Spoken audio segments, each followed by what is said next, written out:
નમસ્કાર, nation plus ન્યૂઝના પ્રચલિત કાર્યક્રમ પોડકાસ્ટ વિથ વશિષ્ઠમાં આપનું હાર્દિક સ્વાગત છે।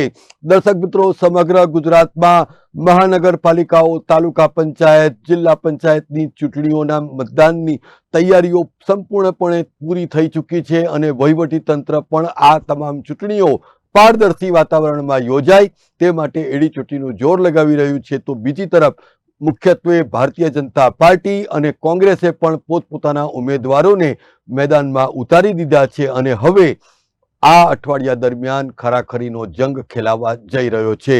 દર્શક મિત્રો, તારીખ 26મી એપ્રિલના રોજ જ્યારે મતદાન થશે અને એનું પરિણામ 28 તારીખે આવશે, પરંતુ આ પરિણામો એ દેશની દિશા અને દશા પણ ચોક્કસપણે નક્કી કરશે। કારણ કે ખુદ મહાત્મા ગાંધીએ પણ જ્યારે ગ્રામ સ્વરાજની વાત કરી અને જણાવ્યું કે એક તરફ જે સાચું ભારત છે એ ગામડાઓમાં વસે છે અને આ વિસ્તારનું પ્રતિનિધિત્વ કરતો નેતા એ ખૂબ સંવેદનશીલ હોય છે। એટલું જ નહીં, પરંતુ છેવાડાના માનવી સુધી એ વિકાસ યાત્રાને અવિરતપણે આગળ ધપાવવા માટે પણ એટલો જ સંજીદા રહે છે। દર્શક મિત્રો, પોડકાસ્ટ વિથ વશિષ્ઠમાં સામાન્યતઃ આપે રાજનીતિના આટાપાટાની સાથે રમતા મશહૂર ખેલાડીઓને જોયા છે, પરંતુ આજે અમે આપના સમક્ષ એવી હસ્તીને લાવી રહ્યા છે કે ક્યારેક એમની ઉપર એવી પણ ટિપ્પણી થાય છે કે આ તો રીલની રાણી છે, તો કોઈ કહે છે કે આ તો ગ્રાઉન્ડ ઝીરો ઉપર કામ કરતી એક સામાન્ય કાર્યકર્તા છે અને આ હાઈ પ્રોફાઇલ કાર્યકર્તાની વાત સાંભળવી એ સમગ્ર ગુજરાતને એટલા માટે ગમે છે કારણ કે એ જ્યારે પણ બોલે છે ત્યારે સ્પષ્ટ બોલે છે, ચોખ્ખું બોલે છે અને વિપક્ષને સમજાય એ ભાષામાં બોલે છે। ત્યારે આજે પોડકાસ્ટ વિથ વશિષ્ઠમાં આજે મારી સાથે ઉપસ્થિત છે તાલુકા પંચાયતના માજી પ્રમુખ અને પોર જિલ્લા પંચાયત બેઠકના ઉમેદવાર અંકિતા પરમાર। અંકિતા પરમાર, આપનું ખૂબ ખૂબ સ્વાગત છે। અંકિતા પરમાર, સૌથી વધારે તો અમારા દર્શકોને એ પણ જાણવામાં ઇન્ટરેસ્ટ છે કે આપ સૌ પ્રથમવાર પ્રમુખ પદની જવાબદારી નિર્વહન કર્યા બાદ સૌ પ્રથમવાર આપ નેશન પ્લસના માધ્યમથી પોડકાસ્ટ કરી રહ્યા છો, તો આપ મને એ જણાવો કે આ જે પ્રમુખ પદનો જે કાર્યકાળ છે એ કેવો રહ્યો, કયા કયા પ્રકારના અનુભવો થયા એ વિશે જણાવો। સૌપ્રથમ હું જણાવીશ કે મારી રાજકારણની સફર તાલુકા પંચાયત સભ્ય તરીકે શરૂ થઈ। હું એમ તો ના કહી શકું કે રાજકારણ મારા લોહીમાં છે, પરંતુ જ્યારે હું લગ્ન કરીને આવી ત્યારે મારા સસરાજી 45 વર્ષથી ગ્રામ પંચાયતના સભ્ય તરીકે કાર્યરત હતા અને મેં એમને લોકોની સેવા કરતા જોયા છે, લોકોના સમર્થનમાં ઊભા રહેતા જોયા છે। જો અડધી રાતે પણ કોઈને જરૂર પડે તો લોકોની સેવા કરતા મેં મારા સસરાજીને જોયા છે, તો એમનાથી મને ખૂબ સારી એવી પ્રેરણા મળી। આજે હું જે કંઈ પણ છું એમાં મારા સસરાજીનો ખૂબ જ મોટો સિંહ ફાળો છે। તો એમના થકી મને જ્યારે તાલુકા પંચાયત સભ્ય તરીકે ચૂંટણી લડવા મળી અને હું સભ્ય તરીકે 2.5 વર્ષ કાર્યરત રહી, ત્યારે મને ગામડાના મારા મત વિસ્તારના લોકોની વાસ્તવિક સમસ્યાઓને નજીકથી સમજવાની તક મળી કે એ લોકોની મૂળભૂત જરૂરિયાતો શું છે, સમસ્યાઓ શું છે અને સિસ્ટમમાં કયા બદલાવની જરૂર છે તે હું ખૂબ જ નજીકથી ફેસ કર્યું છે। ત્યારબાદ 2.5 વર્ષ પછી જ્યારે મને પ્રમુખ પદની જવાબદારી મળી ત્યારે હું વધારે આત્મવિશ્વાસ સાથે એને આગળ સમજી શકી, કારણ કે હું એ ગ્રાઉન્ડ ઝીરો પર લોકોની મૂળભૂત જરૂરિયાતો સમજી છે, સાથે રહીને એને સંતોષી શકી છે। તો હું એ લોકોને મારા કાર્યકાળ સભ્ય તરીકે હું જ્યારે કાર્યરત રહી ત્યારે મને ખબર છે કે મારા વિસ્તારના લોકોની શું સમસ્યા છે, તો એ અનુભવના આધારે હું પ્રમુખ પદ ખૂબ જ સારી રીતે સંભાળી શકી।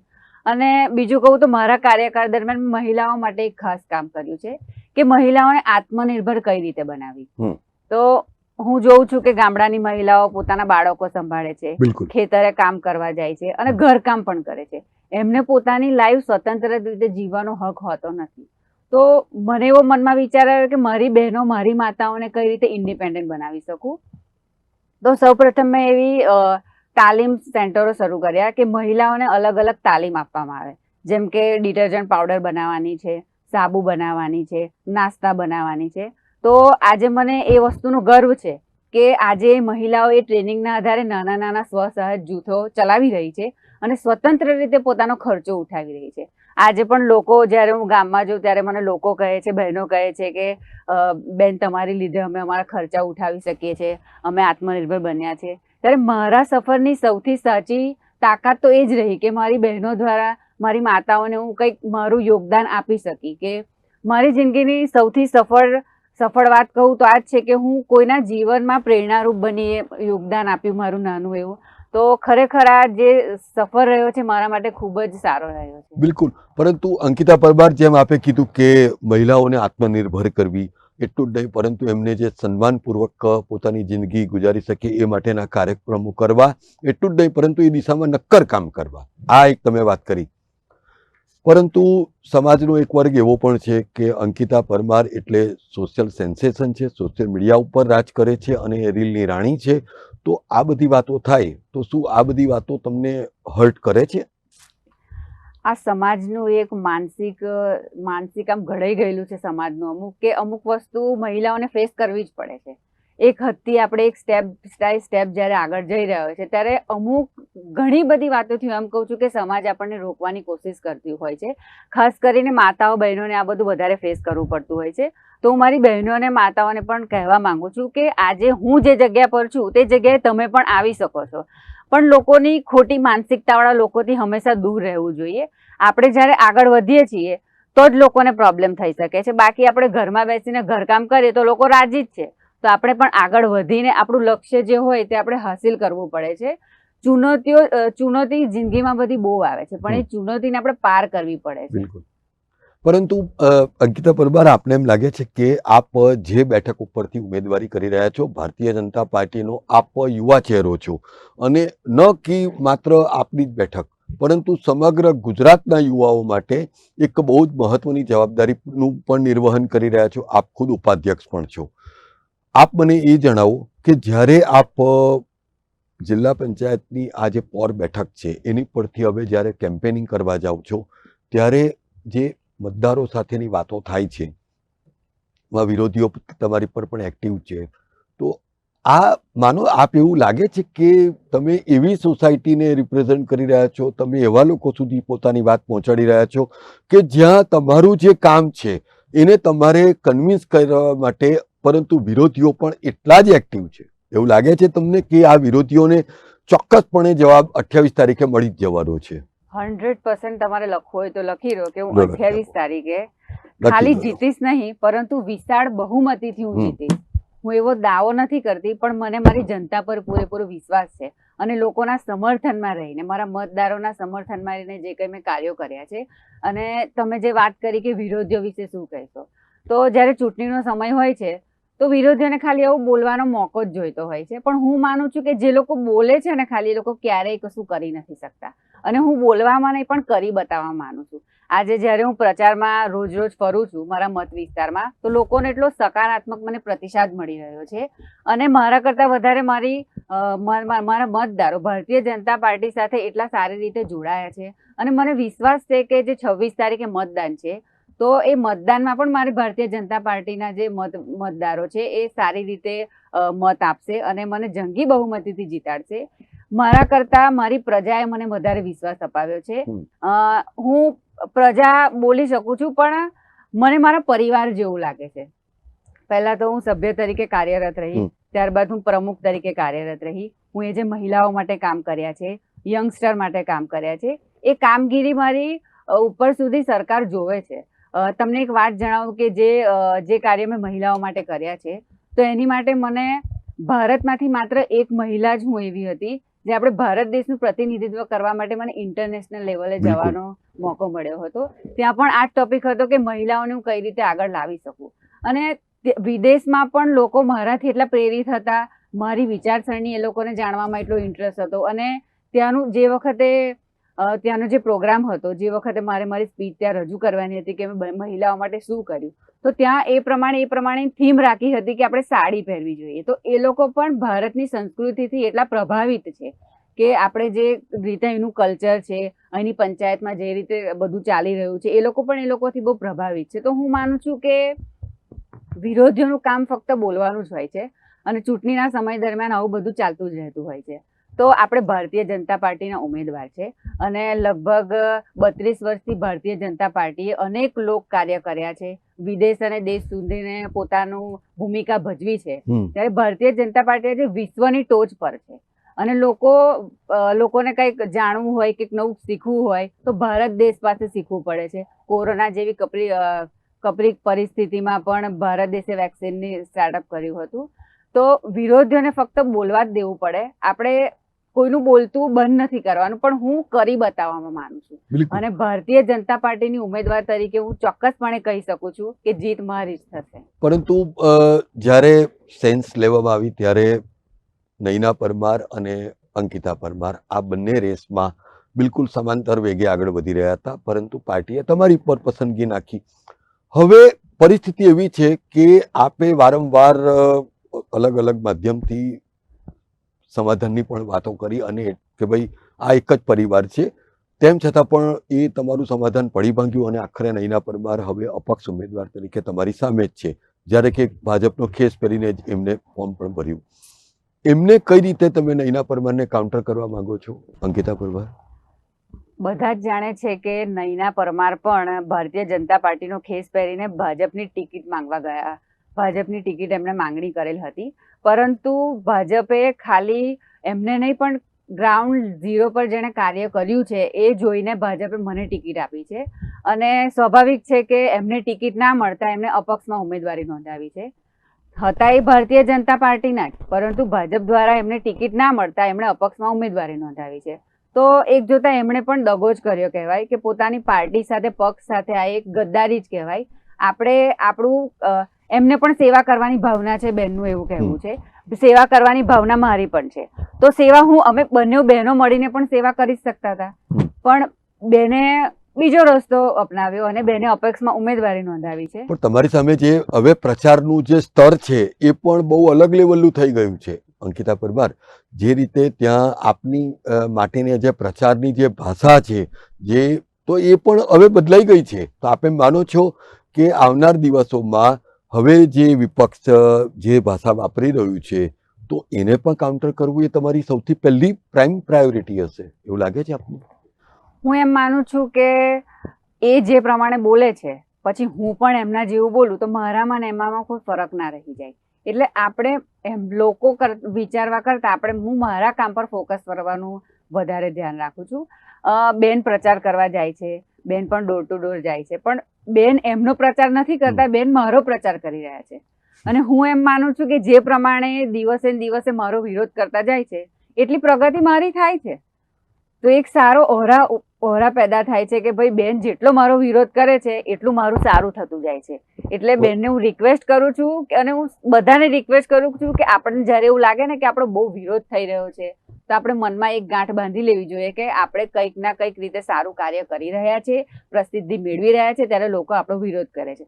આપણે શાંતિથી ઘરે બેઠા હોય તો કોઈ આપણો વિરોધ કરવા રાજી જ નથી, પણ આપણે જ્યારે સેવા કરવા નીકળ્યા હોય, લોકોની સેવા કરતા હોય અને સારા કાર્ય કરતા હોય તો સ્વાભાવિક રીતે વિરોધીઓ મળે છે. તો આપણે એવું સમજી જવું જોઈએ કે આપણે સારું કાર્ય કરી રહ્યા છીએ.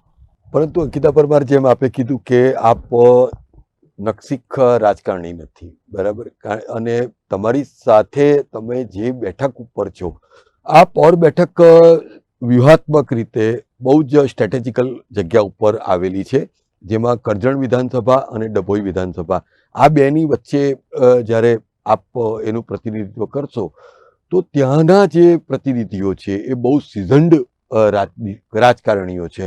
તો આપે માનો છો કે એમના તરફથી પણ શીખવાનું ઘણું બધું મળે છે, એવું લાગે છે આપને? 100% આપણા સિનિયર હોય એમની પાસેથી આપણે ઘણું બધું શીખવા મળે, એમને વધારે એક્સપિરિયન્સ હોય અને એમના પાસેથી પણ શીખવા મળે. અને જ્યારે યુવા નેતા તરીકે આપણે રાજકારણમાં પ્રવેશ્યો છે તો એક નવા વિચારો સાથે, નવી ઉર્જા સાથે અને નવી ટેકનોલોજી સાથે જ્યારે આપણે અહીંયા પ્રવેશ કર્યો છે તો બદલાવ જરૂરી છે. મોદીજીનું પણ વિઝન છે કે 2047 સુધી વિકસિત ભારત બનાવવું.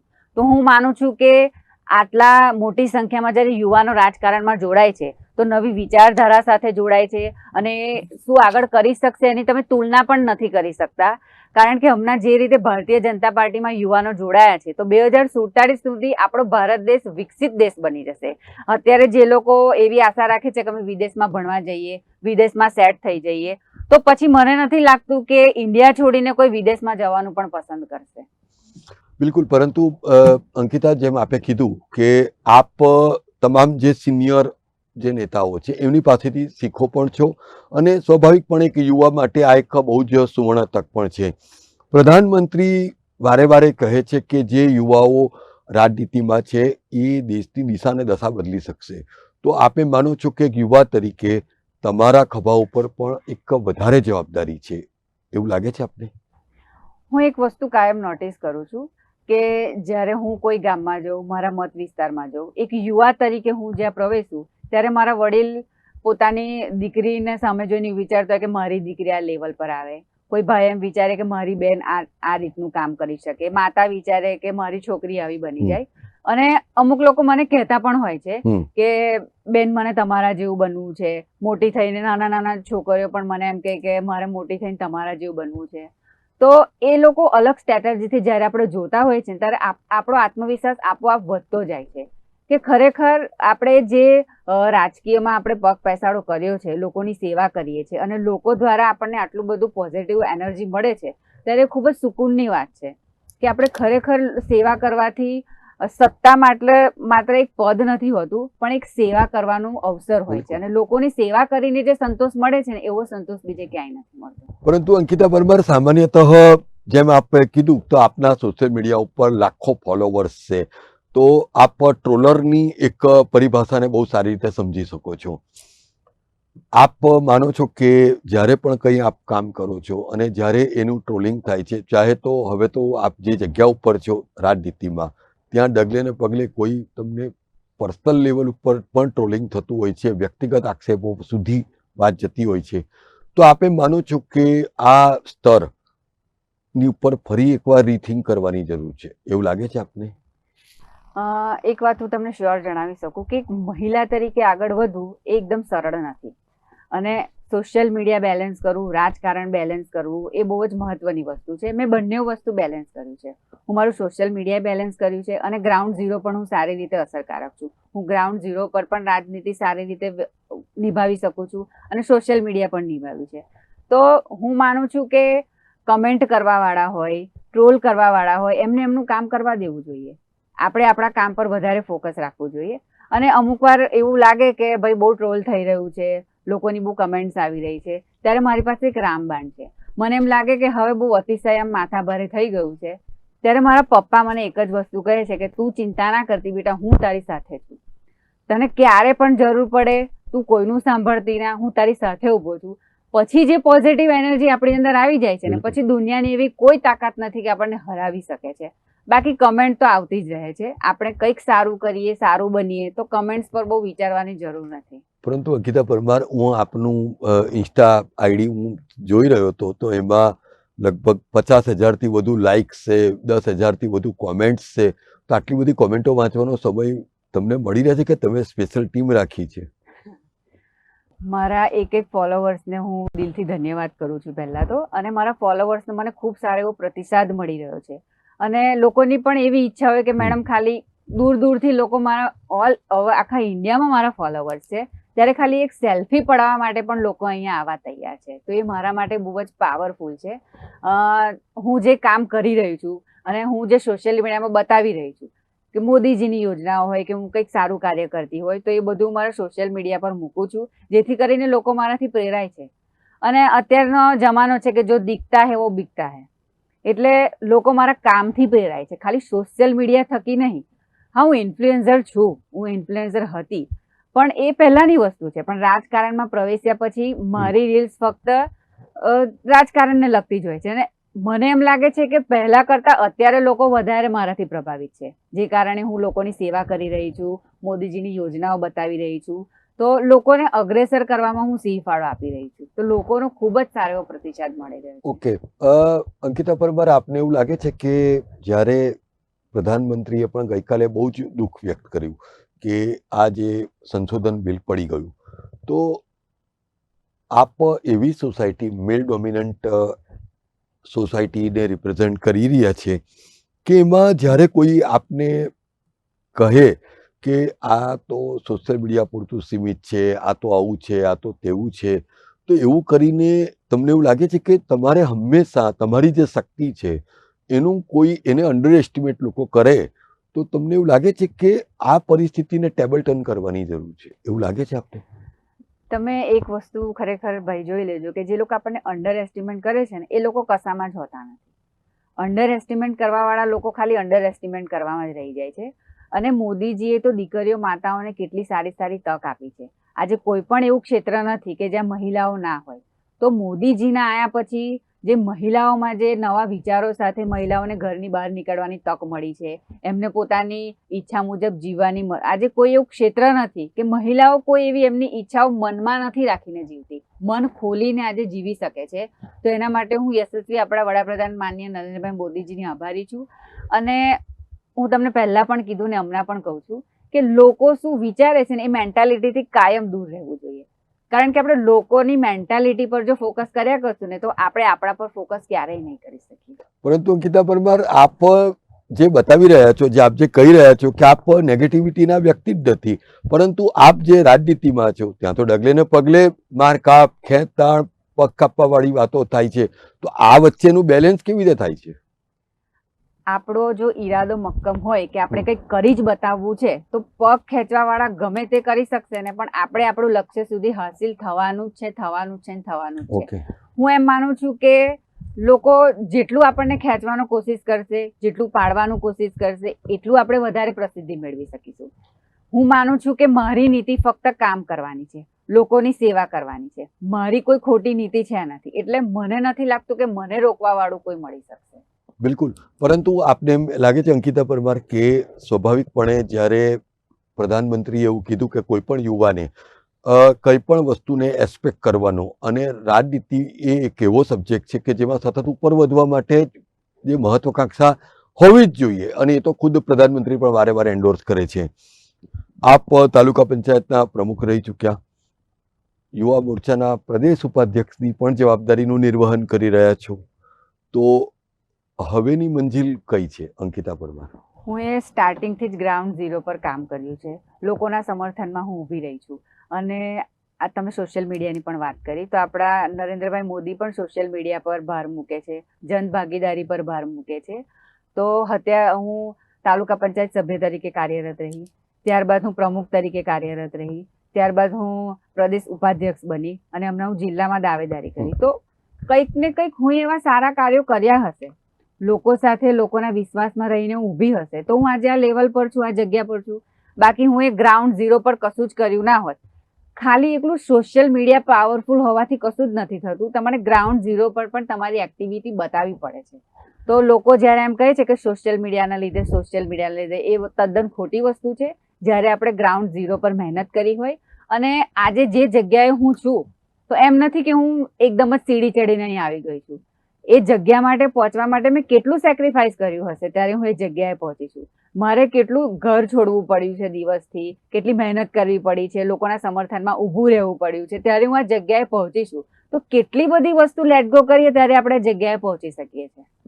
બિલકુલ સ્વાભાવિકપણે જ્યારે તમે કોઈ લક્ષ્યને પહોંચવા માટે મહેનત કરો છો ને તેમાં તમે ઘણી બધી વસ્તુનું સેક્રિફાઈસ કરો છો, પરંતુ સોસાયટી જ્યારે એ સેક્રિફાઈસને નજરઅંદાજ કરે છે ત્યારે એક અલગ પ્રકારની સ્થિતિ સર્જાય છે. એ વાત સાથે હું બિલકુલ સહેમત છું. પરંતુ અંકિતા પરમાર, હવે આપને એમ લાગે છે કે રાજનીતિની અંદર જે આપ ગોલ જે સેટ કર્યો છે એ દિશામાં આપ નિર્વિઘ્ને આગળ વધી રહ્યા છો એવું લાગે છે આપને? તમે જ્યારે સોસાયટીની વાત કરી કે લોકો પગ ખેંચે છે ને આ તે, તો હું તમને એમ કહેવા માંગુ છું કે જે લોકો આપણા પગ હમણાં ખેંચી રહ્યા છે ને, આપણે જ્યારે આપણા લક્ષ્ય સુધી આપણે પહોંચી શકશું ને, એ જ લોકો આપણી આગળ ઊભા હશે ને આપણને હાર પહેરાવા આપણી રાહ જોતા હશે. એટલે જે લોકો પગ ખેંચે છે ને એમને પણ આપણે પ્રણામ કરીને આગળ નીકળી જવામાં હું સમજુ છું. પછી જ્યારે આપણા લક્ષ્ય સુધી આપણે પહોંચી શકશું ને ત્યારે એ જ લોકો આપણને મળવા માટે લાઈનમાં ઊભા હશે. એટલે લોકો પગ ખેંચે એના પર ફોકસ કરવું ના જોઈએ, અને ખૂબ સારી રીતે આવી રીતે આગળ વધવું જ જોઈએ. પણ ઘરે ક્યારેક શાંતિથી બેઠા હોય ત્યારે આ બધી વાતો યાદ આવે છે કે કોણે તમારી સાથે શું બિહેવ કર્યું, કેવું કર્યું? હું માતાજીને એટલી પ્રાર્થના જરૂર કરું કે જેણે મારી સાથે નતું સારું કર્યું ને, ભગવાન કરીને એની સાથે બહુ સારું થાય. હું એની સાથે એવી થવા માંગતી નથી. મારામાં એવી મેન્ટાલિટી પણ નથી, કેમ કે આપણે ઝીરોથી જ્યારે સ્ટાર્ટઅપ કર્યું હોય અને ટોચ સુધી પહોંચ્યા હોય ત્યારે આપણે બહુ બધું સેક્રિફાઈસ કર્યું હોય. તો ભગવાન તમારુંય ભલું કરે ને મારુંય ભલું કરે, કેમ કે આપણે આટલી બધું સુધી પહોંચ્યા હોય તો એમને એમ તો પહોંચી ના ગયા હોય. એટલે આપણે બધાના સમર્થનમાં લઈને ચાલવા વાળા લોકો છે. આપણે એવી મેન્ટાલિટી ધરાવતા જ નથી કે મારું તમે નથી સારું વિચાર્યું તો તમારું ના સારું થાય, તમારું સારું થાય, મારું સારું થાય. એટલે રાજનીતિએ તમને એક ફિલોસોફિકલ વ્યક્તિ પણ બનાવી દીધા છે એવું લાગે? 100%.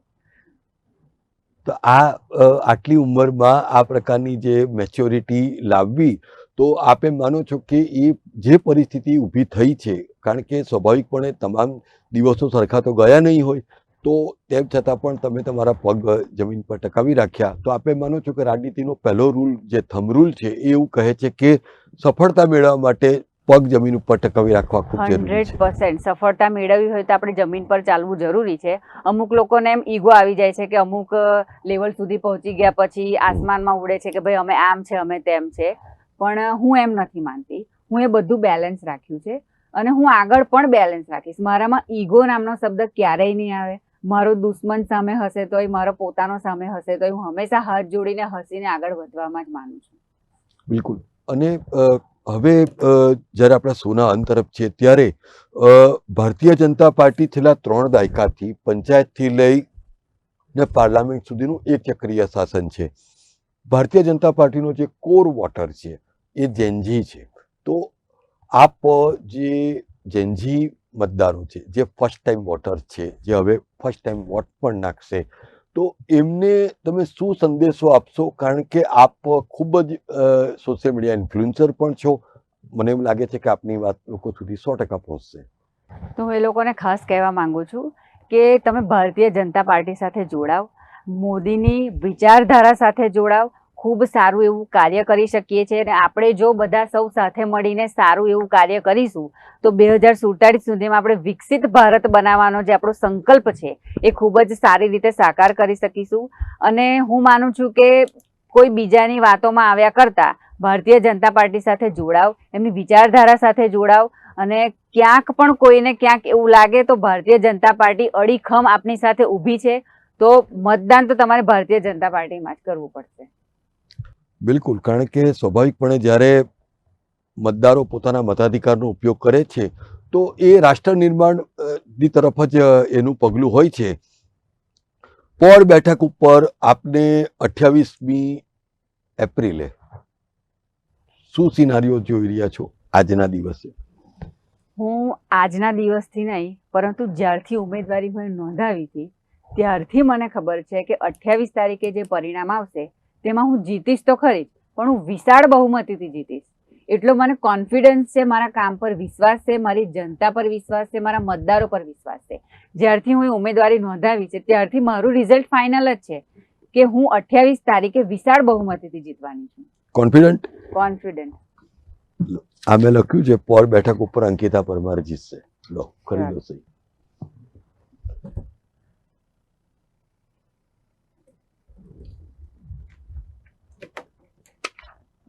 અત્યારે એવું લાગે છે કે આપે જે કામો કર્યા છે એનાથી ચોક્કસપણે મતદાર તમારા સુધી આવી જ જશે. એટલું જ નહીં, પરંતુ તમે જે કામો કર્યા છે એને 100% એન્ડોર્સમેન્ટ મળી જશે એવું લાગે છે?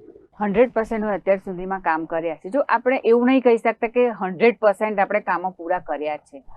આશા એક એવી વસ્તુ છે કે ક્યારેય પૂરી થતી જ નથી. એટલે 100% આપણે આપણું કોઈને આપી નથી શકતા. સ્વાભાવિક છે કે વિરોધીઓ તો ચાલવાના જ છે, પણ જે કામ, જે લોકોની મૂળભૂત જરૂરિયાતો છે, ખાસ કરીને હું એટલું જોયું છે કે નાના નાના ગામોમાં કમ્યુનિટી હોલ જેવી સુવિધા હોતી નથી અને એ લોકો મોટા મોટા પાર્ટી પ્લોટ્સ અફોર્ડ નથી કરી શકતા. તો હું માનું કે હું જિલ્લા પંચાયતમાં આવ્યા પછી પહેલા એ મૂળભૂત જરૂરિયાત લોકોની સંતોષવા માંગુ છું કે એ લોકોનો નાનો મોટો જે કંઈ પ્રસંગ હોય તે કમ્યુનિટી હોલમાં બની શકે. તો હું કમ્યુનિટી હોલ્સ ગામે ગામે બનાવવા માંગુ છું, જે ગામ બાકી રહી ગયા છે એ ગામમાં. બિલકુલ. અને અમે પણ એવી આશા રાખીએ છીએ કે આ 28 તારીખ પછી જે કંઈ તમને જવાબદારી મળશે એ ચોક્કસપણે ખૂબ મહત્વની જવાબદારી હશે. તો દર્શક મિત્રો, 28 તારીખે જ્યારે પેન્ડોરા બોક્સ ખુલશે ત્યારે પોળ બેઠક ઉપર અંકિતા પરમાર જીતશે અને એવું આ લેખિતમાં આપનાર આ રાજકીય નેતા નક્ષિક રાજકારણી નથી, પરંતુ આ અંકિતા પરમારની પાછળ એક એવું રૂજુ હૃદય ધબકે છે જે એના વિસ્તારની, એના મત વિસ્તારની બહેનોને સન્માનપૂર્વક અને સ્વમાનપૂર્વક જિંદગી જીવી શકે એ માટે પગભર કરવાની દિશામાં કામ કરતી અંકિતા પરમારને જો સોશિયલ મીડિયા સેન્સેશન અને દિલની રાણી કહી ને જો ઉતારી પાડવામાં આવે તો એ હિતાવહ નથી, કારણ કે ગ્રાઉન્ડ ઝીરો ઉપર કામ કર્યા બાદ જે પરિસ્થિતિ વિપક્ષની છે અને એને પરિણામે આ જે ટ્રોલરો જે પણ પ્રકારની ટીકા ટિપ્પણી અને કોમેન્ટો કરી રહ્યા છે એને નજરઅંદાજ કરીને રાષ્ટ્ર નિર્માણના કામમાં લાગ્યા રહેવું જોઈએ એવો અંકિતા પરમારનો મત છે. ત્યારે આવનાર દિવસોમાં અંકિતા પરમાર અને નયના પરમારની વચ્ચેની આ જે સીધી લડાઈ છે એમાં વિપક્ષના સુપડા સાફ થઈ જશે એવો પણ આશાવાદ અંકિતા પરમારે વ્યક્ત કર્યો છે. ત્યારે આવનાર દિવસોમાં કોના દાવામાં કેટલો દમ છે એ જોવું પણ એટલું જ રસપ્રદ બની રહેશે. નેશન પ્લસના પોડકાસ્ટમાં આવવા બદલ અંકિતા પરમાર આપનો ખૂબ ખૂબ આભાર. અમારા સમાચારો અને શોના અપડેટ્સ માટે આપ અમારી ચેનલને સબસ્ક્રાઇબ અને શેર કરવાનું ચૂકશો નહીં. નવા સમાચારો સાથે ફરી મળીએ છીએ, ત્યાં સુધી રજા આપશો. નમસ્કાર.